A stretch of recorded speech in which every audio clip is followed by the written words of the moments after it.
কি কিস্তা গোড়াতেই এত গলদ থাকলে পরে কি হবে? হ্যাঁ, না, ব্যাপারটা তো জানাতে হবে।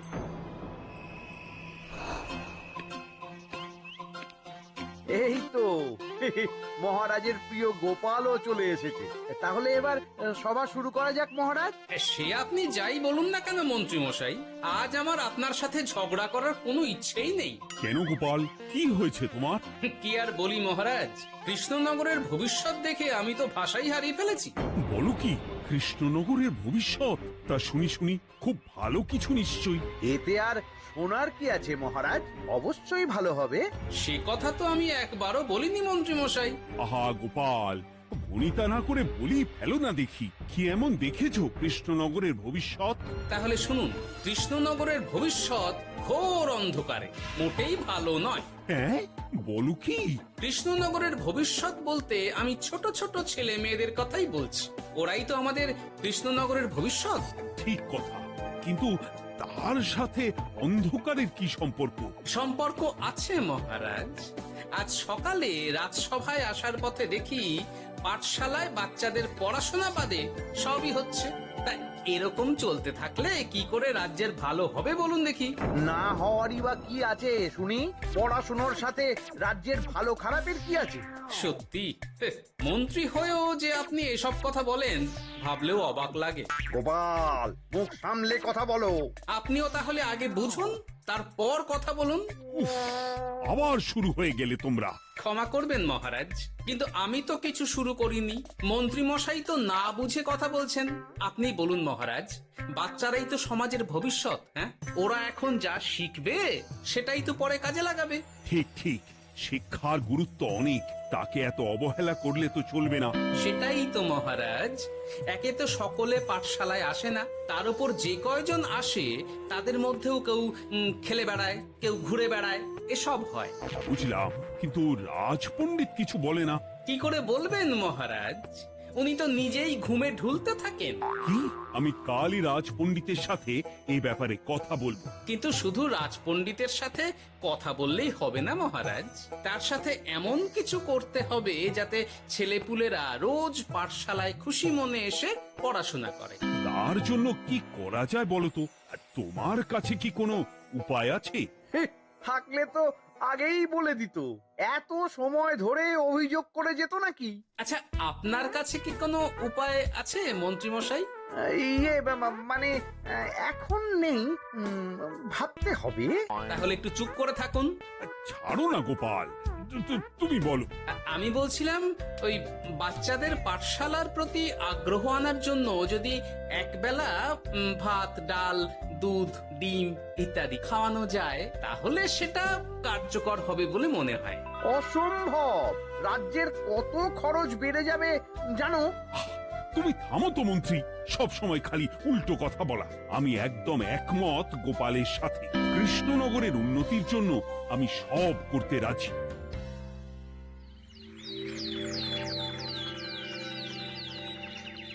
তোমার কিছু বলার আছে পণ্ডিত, পাঠশালার এই অব্যবস্থার ব্যাপারে? আজ্ঞে মহারাজ, অনেক ভোরে উঠি তো, তাই একটু চোখ লেগে যায় আর কি। চোখ লাগারও আর সময় পেল না তোমার? পড়ানোর সময়ই চোখটা লাগতে হলো। যাই হোক, যা হওয়ার হয়ে গেছে, আর যেন এমন না হয় সেটা কিন্তু মাথায় রেখো। আজ্ঞে মহারাজ, কথা দিচ্ছি আর কোনোদিন পড়ানোর সময় ঘুমোবো না। বেশ, আর মন্ত্রী, তোমার ওপর একটা দায়িত্ব আছে। বলুন মহারাজ। তুমি পাঠশালাতে পড়াশোনা শুরু করতে পারবে এমন বয়সী সকল বাচ্চাদের মোট সংখ্যাটা জেনে কোনো দোকানদারের কাছে গিয়ে সেই পরিমাণ শস্যপাতি আর ডিমের বায়না দিয়ে আসবে। আর হ্যাঁ, একজন ভালো রান্নার ঠাকুর জোগাড় করো। যথাজ্ঞা। আরে বাস, এ তো দারুণ সুযোগ। এই ফাঁকে আমারও কিছু লক্ষ্মী লাভ হতে পারে। গোপাল, তোমারও একটা দায়িত্ব আছে। হ্যাঁ, বলুন মহারাজ। মন্ত্রী যে দোকানদারের কাছে সব জিনিসপত্র বায়না দেবে, সেখান থেকে জিনিসপত্রগুলো নিয়ে তুমি রোজ পাঠশালায় পৌঁছে দেবে, কারণ এসব ব্যাপারে মন্ত্রীর ওপর আমার ভরসা নেই। ঠিক আছে মহারাজ। মহারাজের বেশি বেশি বলে কিনা আমার ওপর ভরসা নেই, সব জোগাড় করব আমি, আর শেষ বাজিটা মারবে গোপাল। আরে না, ভালোই হলো। আমি যদি কিছু করিও তবু দোষ পড়বে গোপালেরই উপর। কি ব্যাপার, মন্ত্রী মশাই কিছু বললো না এটা শুনে? কি ভাবছে এত? ঠিকই বলেছেন মহারাজ, এসব কাজ গোপালই ভালো করতে পারবে। বাবা, ওভাবে কেন বলছো গোপাল? আমিও তো চাই কৃষ্ণনগরের ভালো হোক। বেশ, ভালো হলেই ভালো। শোনো ঠাকুর, তাহলে ওই কথাই রইলো, দেখো যেন কোনো ভুলচুক না হয়। ঠিকঠাক কাজ করলে ভালো বকশিস পাবে, কেমন? হ্যাঁ, হুকুম, কোনো ভুল হবে না। পাথর ভেঙে এক বস্তা কাঁকড় আমি তৈরি করেই এনেছি, আর অর্ধেক দুধে অর্ধেক জল মেশানো আর ডিম সরানো, এই তো সব হয়ে যাবে। হ্যাঁ, তবে দেখো গোপাল যেন এর টের না পায়। না না হুকুম, দু গোপাল কেন, কাকপক্ষীও টের পাবে না।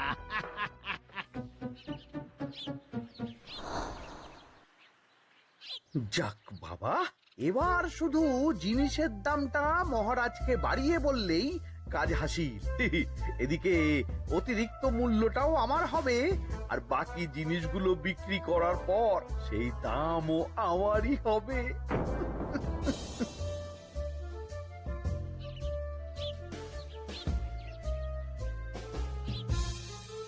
ওরে, কোথায় যাচ্ছিস সব তোরা? কাল থেকে অবশ্যই সব পাঠশালায় যাস, কিন্তু বন্ধুদেরও বলিস যেতে। ভাত, ডিম, দুধ আরো কত কি ভালো ভালো সব খাবার দেওয়া হবে রে। তাই ডিমও দেবে? হ্যাঁ রে, মহারাজ এই নতুন নিয়ম করেছেন। আমি নিজে গিয়ে জিনিসপত্র দিয়ে আসবো। আমি তো তাহলে রাত যাব পাঠশালা। আমিও যাব। বেশ দারুণ ব্যাপার হলো তো, এবার তো রোজ পাঠশালা যেতেই হবে। আচ্ছা বেশ, এবার চলি তাহলে।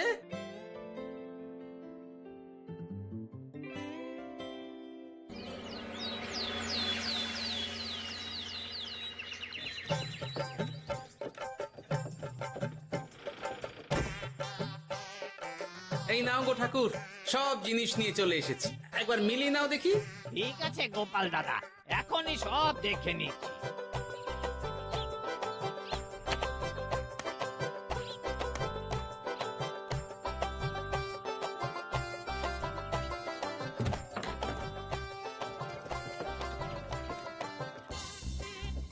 যাক বাবা, গোপাল দাদা গেছে, এবার মন্ত্রী মশাইয়ের কথা মতো সব করলেই কেল্লা ফতে।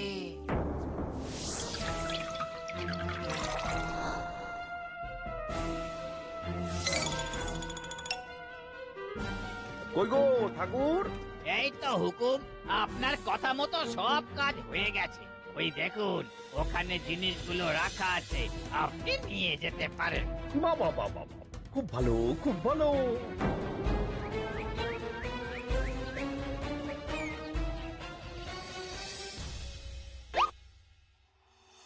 ও কি, অর্ধেক ডিম দিলে যে, বাকিটা কোথায়? কিসের বাকি? ডিমটা অমনি দেখতে। বললেই হলো, ডিম কখনো অর্ধেক হয়? বাকিটা কোথায় বলো, নইলে কিন্তু। আরে বাবা, তুমি ডিম খেতে খুব ভালোবাসো বুঝি? হ্যাঁ তো। তাহলে এটা জানো না যে অর্ধেক ডিমের দ্বিগুণ শক্তি হয়? সত্যি? হ্যাঁ, তা নয় তো কি মিথ্যে? ওই জন্যই তো আমি তোমাদের সকলকে অর্ধেক ডিম দিই। আরে বাস, এটা তো আমরা কেউই জানতাম না। ঠিক আছে, আমি আমার সকল বন্ধুকে এটা জানাবো। যাক বাবা, বিশ্বাস করলো তবে, নইলে আর একটু হলেই ধরা পড়ে যেতাম।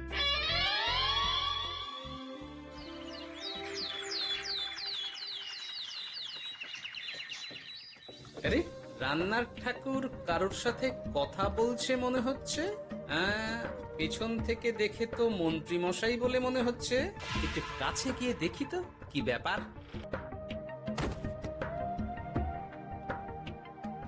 আরে গোপাল দাদা যে, তোমার কথাই ভাবছিলাম, আর দেখো তুমি চলে এলে। হুম, তুমি কি নিশ্চিত যে তুমি আমার কথাই ভাবছিলে? আমি তো তোমাকে কারোর একজনের সাথে কথা বলতে দেখলাম। এই, আবার মন্ত্রী মশাইকে দেখে ফেলেনি তো? কথাটা বেফাঁস হয়ে যাওয়ার আগে আমাকে কথা ঘোরাতে হবে। কি গো বলো, এত কি ভাবছো? হ্যাঁ, ইয়ে, না না, এতে ভাবার আর কি আছে? কেউ না কারোর সাথে কথা বলিনি। আমি তো একাই ছিলাম। তুমি বোধহয় ভুল দেখেছো। হ্যাঁ, ভুলই হবে। কি ব্যাপার? ঠাকুর এভাবে বলছে কেন? তাহলে কি সত্যি ভুল দেখলাম নাকি অন্য কোনো ব্যাপার আছে? না, পরে দেখতে হচ্ছে। ঠিক আছে, এই আমি যাই গো। হ্যাঁ, অনেক কাজ আছে। হুম, না না না, ঠাকুর যতই বলুক না কেন কেউ ছিল না সেখানে, তবু মনটা কেমন যেন খটকা লাগছে। যাই হোক, মনে হওয়া নিয়ে তো আর কিছু করা যাবে না। এখন যাই কাজে। তা মন্ত্রী, পাঠশালায় রোজ ভালো মানের আনাজপাতি যাচ্ছে তো? আগে হ্যাঁ মহারাজ, আমি তো ভালো মানেরই সব চাল ডালের বায়না দিয়েছি। কথা মতো তো সেগুলোই পাঠানোর কথা। তবে বাকিটা গোপাল জানে। মানে গোপাল জানে মানে ঠিক কি বলতে চাইছেন আপনি মন্ত্রী মশাই? না মানে জিনিসগুলো সব নিয়ে তো তুমিই যাও, তাই আর কি। সেটাও করতে হচ্ছে, কারণ মহারাজ আপনার উপর ভরসা করতে পারেন না। গোপাল, ঠিক আছে, আমি বুঝতে পেরেছি। মন্ত্রী, সপ্তাহে সপ্তাহে জিনিসের দাম মিটিয়ে দিচ্ছ তো? হ্যাঁ, আগের সপ্তাহের দাম মিটিয়ে দিয়েছি, কিন্তু পরেরটা বাকি। আর মহারাজ, বলছিলাম কি, পরের মাস থেকে জিনিসের দাম একটু বাড়তে পারে। কি হলো? মন্ত্রী মশাইয়ের এই ব্যাপারটা কেমন যেন লাগলো না, চোখে চোখে রাখতেই হবে।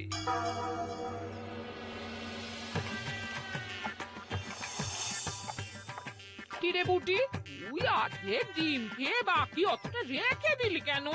রান্নাটা ভালো হয়নি বুঝি? না গো দিদা, খুব ভালো হয়েছে। আমি তো আসলে এখন এমনই খাচ্ছি। শিখিরি, কেন রে পুটি? তোর তো ডিম খুব প্রিয় ছিল রে। এখনো ভালো লাগে। তাহলে পুরো ডিম খাচ্ছিস না কেন? এ বাবা, তুমিও জানো না, অর্ধেক ডিমের শক্তি গোটা ডিমের থেকে বেশি, মানে দ্বিগুণ শক্তি। কি বলে কি গো? এই, তোকে এমন কথা কে বলেছে রে? ওমা, কেন?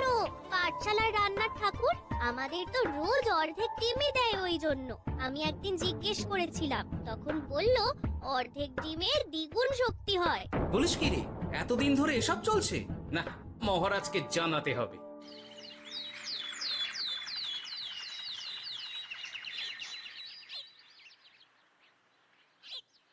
আরে গোপাল এত সকাল সকাল রাজবাড়ির দিকে যাচ্ছে কেন?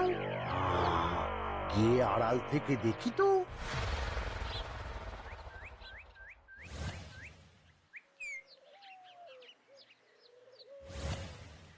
বলো গোপাল, কি হয়েছে? হঠাৎ কেন এভাবে একা দেখা করার কথা বললি? আসলে মহারাজ, আমি চাই না এই ব্যাপারটা মন্ত্রী মশাই জানুক, তাই একান্তে আপনার সাথে কথা বলতে চাই। কেন, কি হয়েছে সব খুলে বলো। তাহলে শুনুন মহারাজ।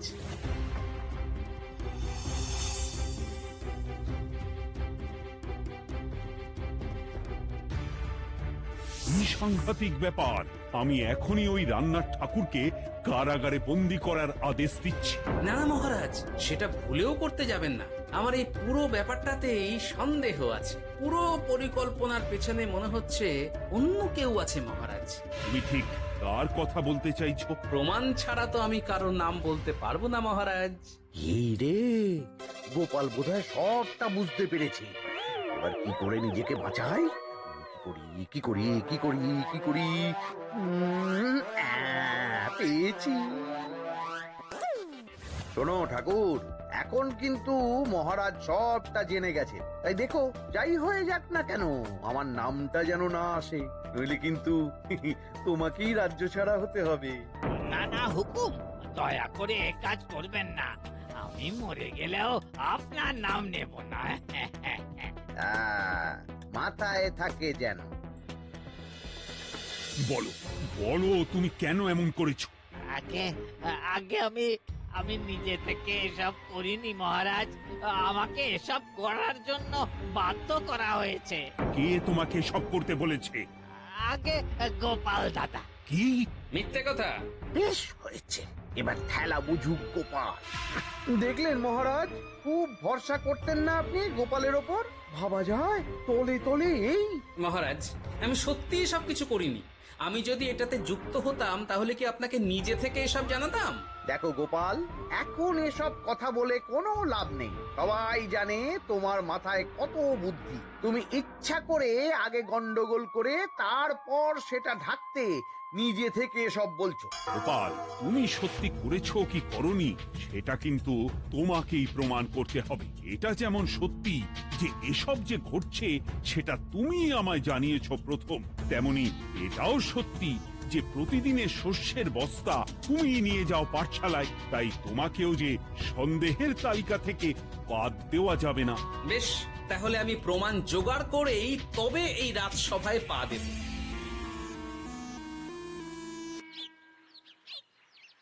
আজকের পরে আমি আরো নিশ্চিত যে এসবের পিছনে মন্ত্রীমশাই যুক্ত আছে।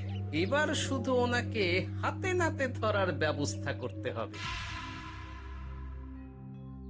ও কি দাদু, তুমি এই সময় বাড়ি ফিরছো?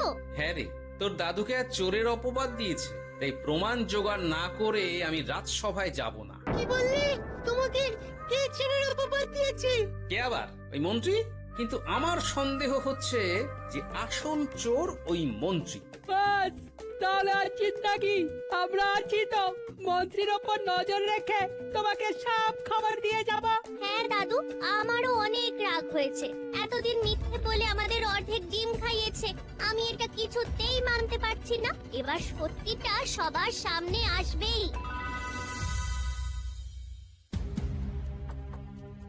নাও নাও, আজকে চাল ডাল সব এই বস্তাতে আছে।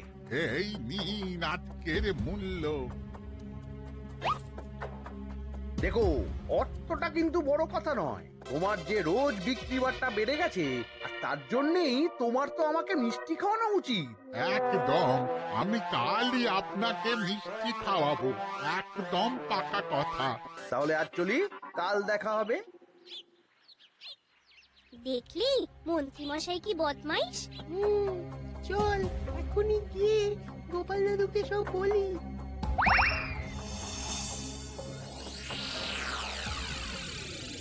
তাহলে এটাই হলো আসল ব্যাপার। খাওয়াচ্ছি ওকে মিষ্টি। হ্যাঁ গোপাল দাদু, একেবারে আচ্ছা করে দাওয়াই দিও। আচ্ছা শোন, আমার মাথায় একটা বুদ্ধি এসেছে বুঝলি। কাল তোরা ওই পাশের গ্রামের দোকানদারকে কিছু একটা করে আটকে রাখবি, আর আমি সেই সুযোগে মন্ত্রীর সাথে দেখা করব। আচ্ছা, তুমি কোনো চিন্তা করো না। ঠিক আছে, তোরা এখন যা, আমিও একবার মহারাজের সাথে দেখা করে আসি।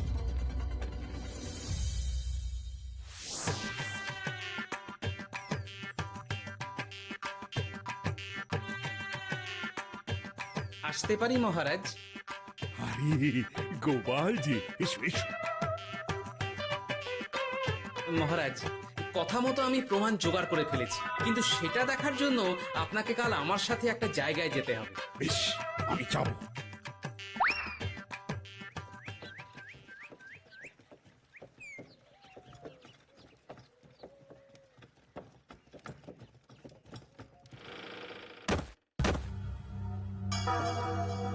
এই কি, তুমি কে? আগে আমি মালিকের খুব বিশ্বস্ত কর্মচারী। আজ সকালে মালিক একটা অন্য কাজে ব্যস্ত হয়ে পড়েছে, তাই আমাকে পাঠালো। কিন্তু কথা মতো আপনার জন্য মিষ্টি পাঠিয়েছে। এই তাই নাকি? দাও দাও দাও দাও, শুনেছি তোমাদের গ্রামের মিষ্টিও নাকি খুব ভালো। হ্যাঁ, ওই আর কি। নিন।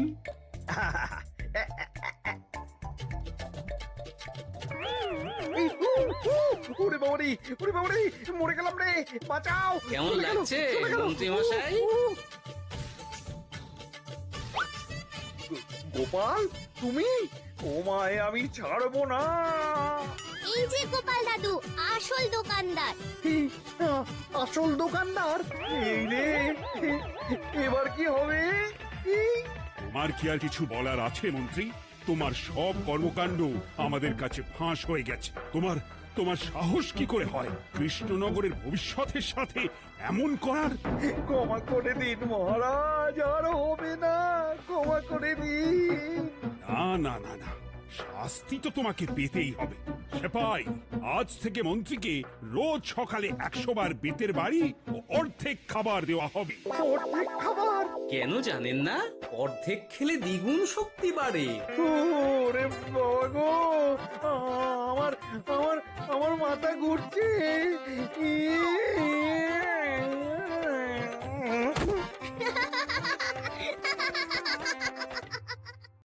সাবস্ক্রাইব করুন, ক্লিক করুন বেল আইকন।